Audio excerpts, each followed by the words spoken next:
Next हम पढ़ेंगे plastids.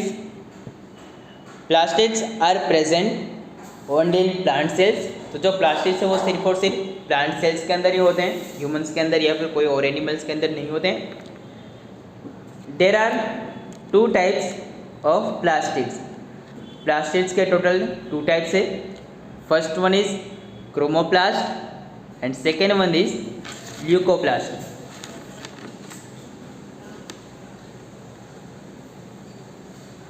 जो क्रोमोप्लास्ट है वो कलर्ड पार्टिकल्स है, कलर्ड प्लास्टिड है, उसके अंदर जो कलर्ड वाला है उसे हम बोलते हैं क्रोमोप्लास्ट। और दूसरा है जो वाइट है या फिर कलरलेस बोल सकते हैं उसे हम बोलते हैं ल्यूकोप्लास्ट। तो जो कलर्ड प्लास्टिड है उसे हम बोलते हैं क्रोमोप्लास्ट, और जो वाइट है या फिर जिसमें कलर नहीं है उसे हम बोलते हैं leucoplast. Plastids containing the pigment chlorophyll are known as chloroplast. और ऐसे प्लास्टिड्स जिनके अंदर क्लोरोफिल्स होते हैं उसे हम बोलते हैं क्लोरोप्लास्ट। क्लोरोफिल आपको याद होगा, क्लोरोफिल जो प्लांट्स के अंदर फोटोसिंथेसिस के वक्त फूड बनाने के लिए बहुत ही इंपॉर्टेंट चीज़ है, क्योंकि क्लोरोप्लास्ट से ही जो लीफ है वो सनलाइट को एब्जॉर्ब कर सकते हैं। उसके अलावा क्लोरोफिल की वजह से जो लीफ है उनका कलर हमें ग्रीन दिखता है।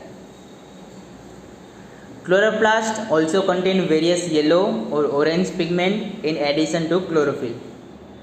Leucoplasts are primarily organelles in which materials such as starch, oil and protein granules are stored.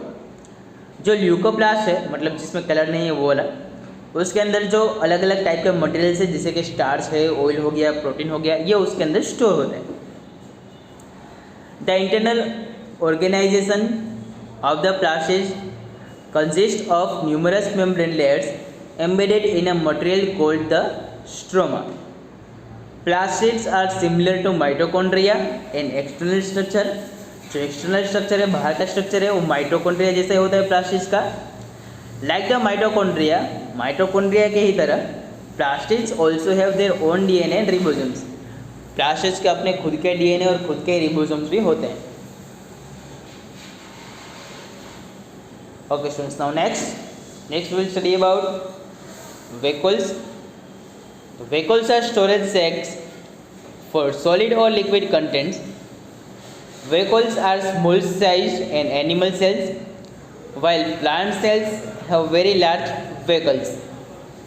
The central vacuole of some plant cells may occupy 50 to 90% of the cell volume. तो vehicles का काम है solid और liquid content को store करना, उसका storage रखना। ये एनिमल के अंदर स्मॉल साइज में होता है, जबकि प्लांट्स के अंदर इसकी साइज़ बहुत ही लार्ज होती है। ये जो सेल है वो लगभग 50 to 90% जितना एरिया कवर करता है सेल का। मतलब तो जितना बड़ा सेल है उसका आधा या फिर ऑलमोस्ट पूरा पोर्शन है वो सिर्फ ये वेकल्स ऑक्यूपाई करते हैं। In plant cells vacuoles are full of cell sap and provide turgidity and rigidity to the cell. तो ये सेल को रिजिडिटी देते हैं, मतलब उसे नरम बनाते हैं जिससे वो मतलब कि मुड़ सके, इस टाइप का वो हो जाते हैं।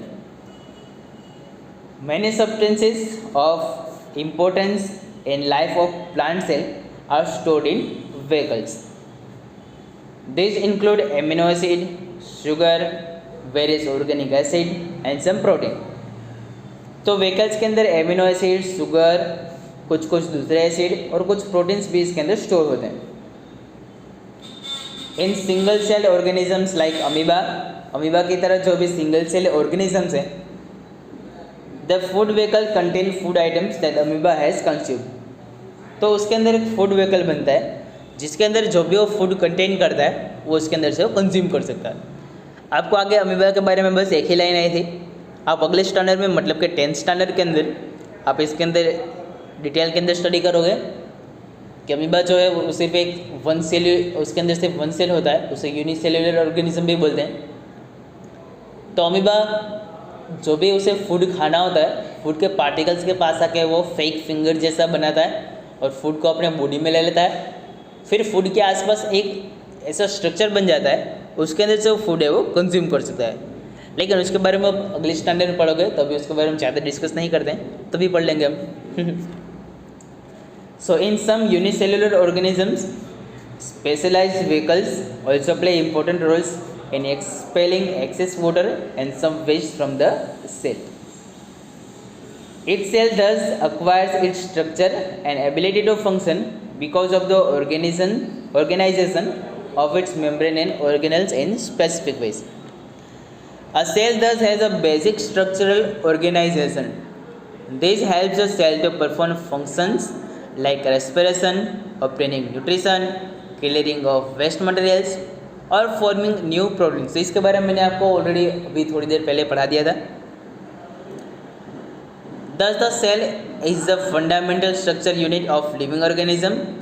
इसलिए जो सेल है उसे फंडामेंटल स्ट्रक्चर बोलते हैं, क्योंकि जो हमारा बॉडी है उसका फंडामेंटल बनाना मतलब बॉडी का स्ट्रक्चर बनाना वो भी सेल करता है, इसलिए उसे फंडामेंटल स्ट्रक्चर बोलते हैं. Also it is known as functional unit, क्योंकि जो भी हम वर्क करते हैं, जो भी फंक्शन करते हैं वो भी सेल की वजह से ही करते हैं. So that's why cell is the fundamental structure unit of living organism and also the basic functional unit of life. तो स्टूडेंट्स इसी के साथ हमारा ये चैप्टर यहाँ पे कंप्लीट होता है. एक बार आप लोग आराम से बैठ कर ये चैप्टर स्टार्टिंग से लेकर एंड तक एक बार टेक्स्ट बुक में से पूरा रीड कर जाइएगा. इसके अलावा मैंने आप लोग को जो लेक्चर्स के वक्त लिखवाया था वो सभी चीज़ें जो होती है चैप्टर की समरी होती है. तो आप एक बार चैप्टर पूरा रीड करने के बाद या फिर टॉपिक रीड करने के बाद उस समरी को 2 या 3 बार पढ़ोगे तो पूरा टॉपिक है मैंने शॉर्ट के अंदर और अच्छी तरह से आपको याद रह जाए इस तरह से आपको लिखवाया. तो उतना अगर रीड करोगे 2 से 3 बार जो समरी है उससे आपको टॉपिक या फिर पूरा चैप्टर बहुत ही इजीली याद रह जाएगा. राइट. तो ओके स्टूडेंट्स, आप पूरे चैप्टर को एक बार अच्छे से पढ़ लीजिए, देख लीजिए कि आपको कोई डाउट ना रहे. Right. We will meet in the next lecture. Till then good bye, take care and always keep learning.